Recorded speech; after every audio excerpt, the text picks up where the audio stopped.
السلام علیکم۔ کراچی کے مویشی باڑوں میں نیا وبائی مرض پھوٹ پڑا۔ کھالوں پر زخم بننے والی بیماری سے سینکڑوں جانور متاثر، پریشان کن خبر آ گئی۔ کیا آپ حالات حاضرہ سے آگاہی حاصل کرنا چاہتے ہیں؟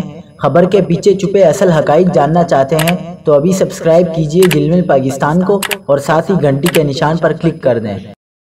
آپ کو بتاتے چلیں کہ کراچی سمیت سندھ کے کئی اضلاع کے مویشی باڑوں میں وبائی مرض پھوٹ پڑا۔ کراچی کے باڑوں میں متاثر ہونے والے جانوروں کے نمونے حاصل کر کے انہیں اسلام آباد لیب بھیج دیا گیا ہے۔ ڈیری کیٹل فارمرز ایسوسی ایشن کی نمائندگی کرنے والے شاکر عمر گجر کا کہنا ہے کہ کھالوں پر زخم بنانے والی بیماری نے ان کے مویشیوں کو متاثر کیا ہے۔ شاکر گجر نے مزید بتایا ہے کہ یہ بیماری سانگھڑ، سکر، میرپور خاص، حیدرآباد، خیرپور اور کراچی میں پھیل چکی ہے، لہٰذا صوبائی سرحدوں کو بند کیا جائے۔ ان کا کہنا تھا کہ اس کا کوئی علاج نہیں ہے کیونکہ یہ نئی بیماری ہے۔ شاکر گجر نے دعویٰ کیا کہ کراچی کے جانوروں میں یہ بیماری برآمد شدہ متاثرہ جانوروں سے منتقل ہوئی ہے۔ ان کا کہنا تھا کہ فی الحال اس کی کوئی ویکسین دستیاب نہیں ہے۔